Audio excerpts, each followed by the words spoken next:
I'm Christopher with TheeDigital, joined by Daniel and Greg from our marketing team. Today we're going to go over who needs a landing page and why that might be important for your website. So, I mean, if the question is who needs a landing page, I'd say it kind of depends on your budget, I suppose. I mean, if price is no option, I would say everybody needs a landing page, because when's the last time an ad by itself made you decide to do business with somebody? An ad just entices you to come to a landing page. So, you're really making the decision of whether or not you want to do business with somebody based on the page you're presented with. So, especially if we're talking about paid campaigns, where every visitor costs you money, you really want to try to maximize the effectiveness of your landing page so you can get leads at the smallest cost per lead. One of the main reasons we make custom landing pages is because oftentimes the regular pages on your website aren't quite good enough. They might be optimized for SEO, which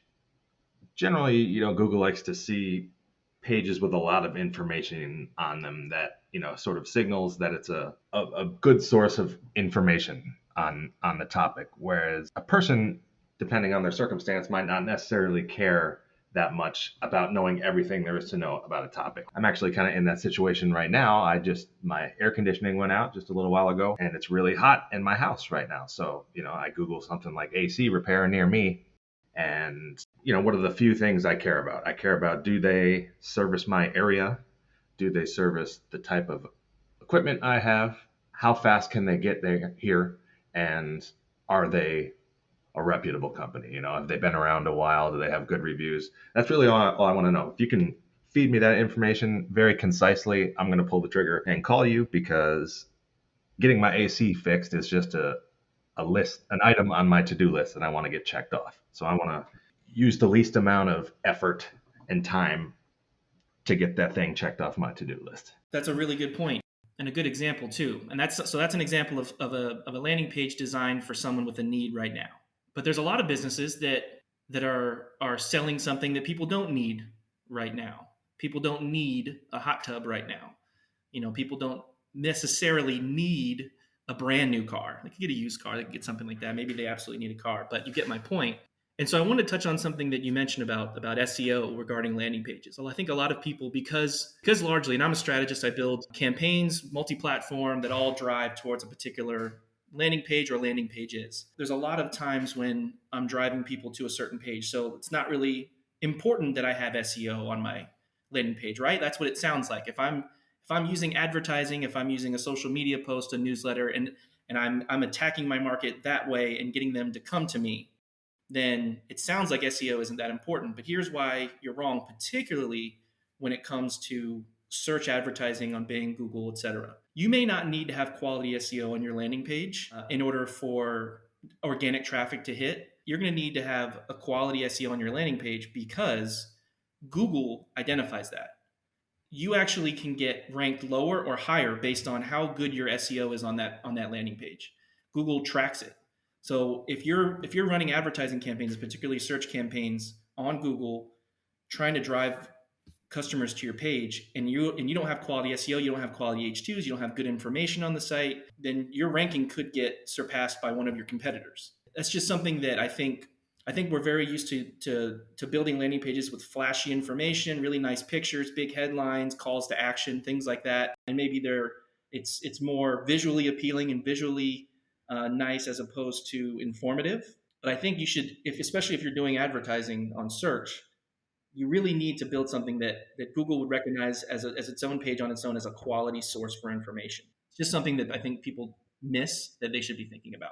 Yeah, and I think what Google is mostly looking for when you're talking about quality score like that is just relevance. They came there because of a keyword that they searched. So if I put the keyword in the title tag and in the H1 and, have some supporting kind of related keywords and H2s and stuff like that, I think that's good enough. Kind of the point I was getting at is I don't need 1,000 words, telling me about the history of AC repair, when I don't care about that at all. I only want to, like I said before, I just want them here fast and want to know if they've served my area, So yeah, you do make a good point. And there are very different types of landing pages, I guess, like you brought up, people for immediate needs or people who are kind of shopping for something you said, like a hot tub. And it's always important to, and you touched on it, Greg, putting in information that people want to hear to be convinced. People want to be convinced. they don't like necessarily being sold to anymore. The universe has changed. The consumer market has changed quite a bit. We don't want to be sold to, but we like to be convinced that something is a good decision. So your social proof, right? Like your testimonials. Maybe you're going to have information on why you have the best customer service in town. Anything like that can really help drive a consumer to say, I really want this. Greg, you said you wanted to know if they're in your area. These are all items that you should think to include on your landing page. Don't write a landing page trying to sell. Write a landing page and build a landing page with the consumer only in mind. So what do they want to see? What do they want to hear? Because if you're just talking at somebody, I think we all know this in just general conversation. If you're talking at somebody, you're probably not going to get much of a response. But if you get to know that person, get to understand what they want, what they need, then you can have a good conversation with them and draw them in, and then you can build a better bond. And that's what we really want to do as marketers. We're bond builders. We're therapists. Essentially, we want to bring consumers to a particular product that they need, and you can do that by kind of understanding your market and building your landing pages as such. I just think that that's something that you really should think about your consumer more before you just start building something out, because there's a lot more to it than just, here's my sale, buy it from me, please. Yeah, I mean, that's half the challenge, is kind of jumping in their shoes and doing your best to imagine what it is they really need or want, or what are the things they're worried about. Making people feel better about their worries or objections is kind of the main thing you're trying to get over. Like they come there already with some skepticism built in. So you have to tell them why you shouldn't be skeptical of us, basically. And that can be tough to do. It's kind of an art and a science, I guess. Yeah. And so we've talked about kind of what methods you should think about, how to really go about your landing page build, landing pages build. But another important aspect is how you're going to get your conversion and how you're going to track it. I think the common things are, form submissions, various kinds of form submissions, phone calls, etc.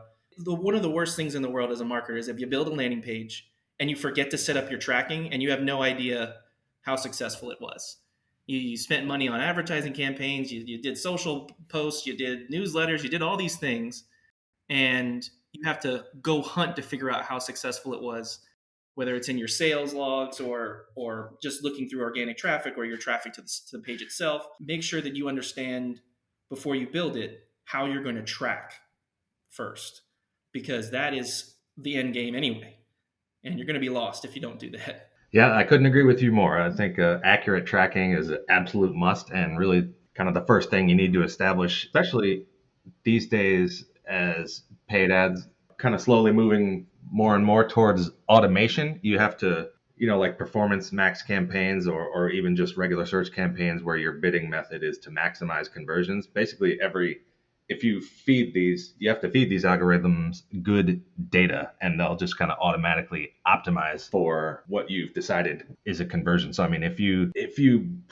send a lot of bad leads back to Google Ads, it'll optimize for those. It doesn't know whether those are good or bad, So if you need to make sure you're tracking the things that you really want people to do, so the smart bidding strategies can really work in your favor. Thanks, Daniel and Greg, for sharing some of your thoughts on landing pages. I think you all hit on some really helpful advice. For anyone looking to work with an award-winning web design and marketing company, visit TheeDigital.com to view our portfolio and speak to one of our solution consultants about your project. Bye, guys.